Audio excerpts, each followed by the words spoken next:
जवाहर झारखंड। नमस्कार साथियों, स्वागत है आप सभी को आपके अपने चैनल एग्जाम हैप्पी में। तो दोस्तों, आप सभी पारा शिक्षकों को यहाँ पर सेवा शर्त नियमावली 2021 का आगाज हो चुका है, आप लोगों को मिल गया है। आप लोग देख भी लिए होंगे और नहीं देख पाए होंगे तो यहाँ पर हमने नियमावली का पूरे 14 पेज का जो यहाँ पर सेवा शर्त नियमावली उसका वीडियो बना दिए हैं। चर्चा करेंगे कि पारा शिक्षक नियमावली को पास करना चाहिए या पारा शिक्षक नियमावली का विरोध करना चाहिए, क्या कुछ इसमें हकीकत है। इन सारी बातों को हम आपके बीच लेकर के आएंगे। आप वीडियो के अंत तक देखिए, जरूर बने रहिएगा। इस वीडियो को देखने के बाद आप कंफर्म हो जाइएगा कि आपको क्या करना अच्छा होगा और क्या करना अच्छा नहीं होगा। देखिए दोस्तों, मैं बता दूं, ना तो मैं आपके पद से बोल रहा हूं, ना तो मैं सरकार के पद से बोल रहा हूं।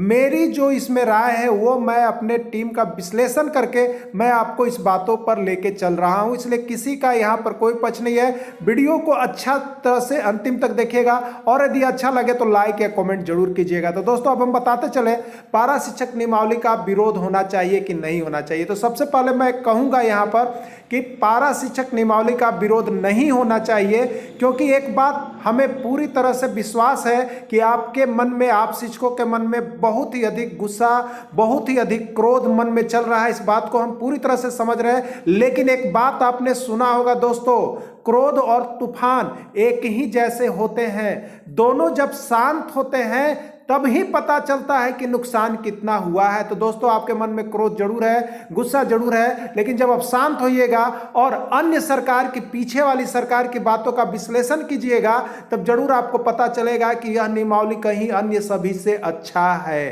तो अब चलिए हम बताते हैं। यहां पर रघुवर दास सरकार ने स्पष्ट रूप से कहा था कि पारा शिक्षकों को मैं कभी भी अस्थायी नहीं करूंगा, जिसका परिणाम है कि आज रघुवर दास जी नहीं है।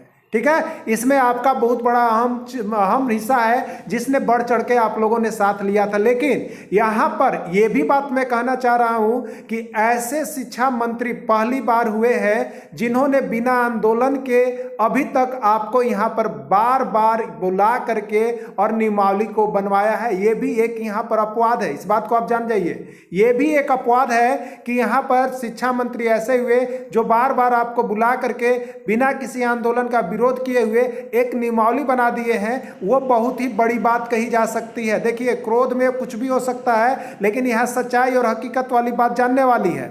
अब रही बात कि नियमावली किस हद तक सही है और क्यों सही है, मैं ये इस बात पर चर्चा कर रहा हूं।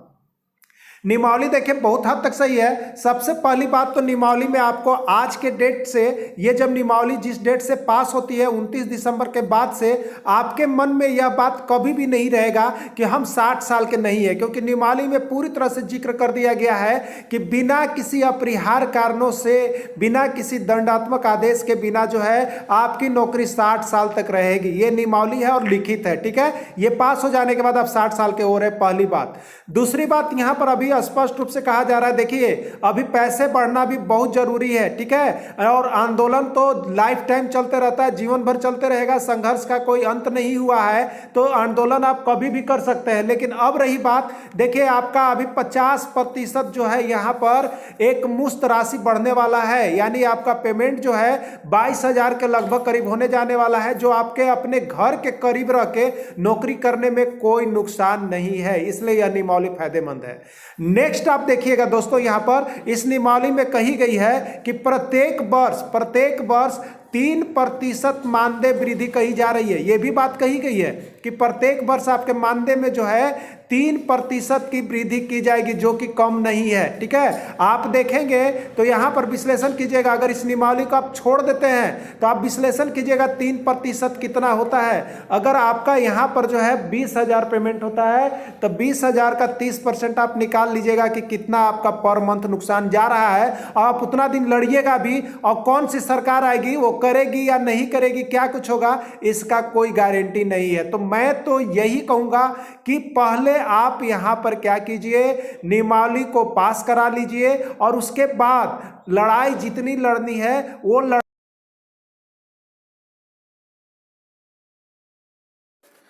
दोस्तों, एक बात आप लोगों ने सुना होगा, कहावत है, भागल भूत के लंगोटियों भला, सुने हैं ना।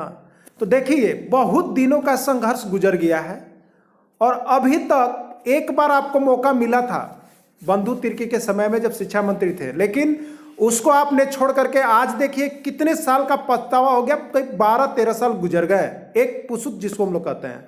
अब देखिए आपके पास समय नहीं बचा है, बहुत लोग रिटायरमेंट के कगार पर भी हैं, इसलिए अब तो हम यह कहना चाहेंगे कि अबर बार अगर आपके पास निमौली किसी ने बना के अगर हाथ में थमा दिया है तो आप इसी कहावत को चरितार्थ समझते हुए जरूर एक बार एक्सेप्ट कर लीजिए।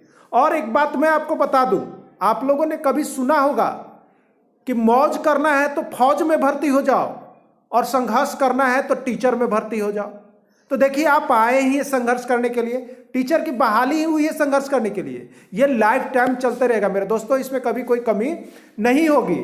तो आपको देखिए संघर्ष करना है, लेकिन इसके पहले अब मैं यहाँ पूरे विश्लेषण आपको बता दिया हूँ कि यदि आप नियमावली को पास करा लेते हैं तो आगे जो भी सरकार आती है उससे आप वेतनमान लेने के लिए भी लड़ सकते हैं। लेकिन फिलहाल इतना अगर कोई अपने मन से अगर इस तरह का नियमावली बना के किसी सरकार ने दी है तो उसका विरोध करना कतई अच्छा नहीं होगा, क्योंकि किसी ने इतनी अच्छी पहल आज तक नहीं की थी। और मुझे पता है कि ये आपकी चट्टानी एकता का ही परिणाम है, वो ऐसे भी नहीं होने वाली थी।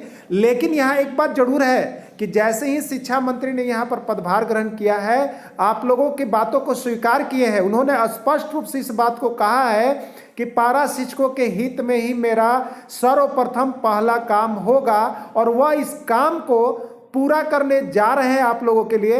इसमें कहीं कोई कमी या खरी खोटी नहीं है। अपने स्तर से आप एक बार जरूर सोच के देखिएगा मेरे मित्रों कि कौन सी सरकार आई और आपको इतनी बड़ी पहल की है आज तक, आप बताइएगा, हमें जरूर कमेंट कीजिएगा। मैं यहाँ पर पूरा विश्लेषण आपको बता दे रहा हूँ, सभी की यहाँ पर जीवनी हमें पूरी तरह से सभी शिक्षा मंत्री की याद है कि कौन आए और कब कब बढ़ाए।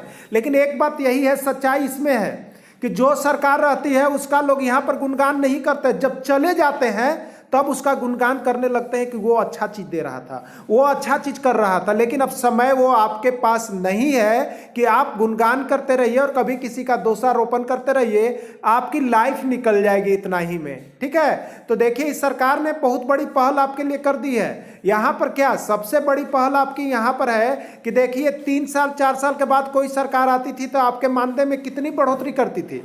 कोई 2000 करता था, कोई 1000 करता था, कोई 500 तक भी किया गया है ना।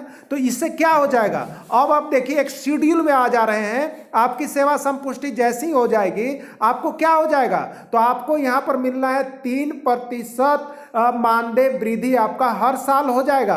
तो अब ये तो आपका टेंशन नहीं रहा कि हमारा मानदेय में बढ़ोतरी होगा कि नहीं होगा, जैसे ही 3% होगा आपका यहाँ पर मानदेय वृद्धि हो जाएगा। और 2022 में आपकी जैसे 1/1/2022 से आपका जो है 50% यहाँ पर मानदेय वृद्धि कर दिया जा रहा है। किसने 50% अब तक मानदेय वृद्धि किया है, कौन सी सरकार की है, हमें बता दीजिए। तो सरकार की लांछना नहीं लगानी है दोस्तों। अब मैं यहाँ पर सरकार के पद से ज्यादा बोल दिया हूँ, आपको लगेगा कि सर मिले हुए हैं क्या, लेकिन मैं आपके ही पद से बोल रहा हूं कि आप इसका आकलन करके जरूर देख लीजिएगा, तभी नियमावली का विरोध कीजिएगा। नहीं तो मैं तो यही बात कहूंगा, नियमावली को पास करा लिया जाए और आगे के आंदोलन की रणनीति तय की जाए। हमारे तरफ से यही आप सभी पारा शिक्षकों के लिए एक बधाई संदेश होगा या एक हमारी राय या सलाह होगी एक छोटे भाई के चलते। अब विशेष दोस्तों आपको जैसा लगा हो हमारी बातों को कमेंट कीजिएगा कि क्या कुछ सच्चाई है, हकीकत है या नहीं है, क्योंकि अब ये आपकी मर्जी है, आप क्या करते नहीं करते। मैं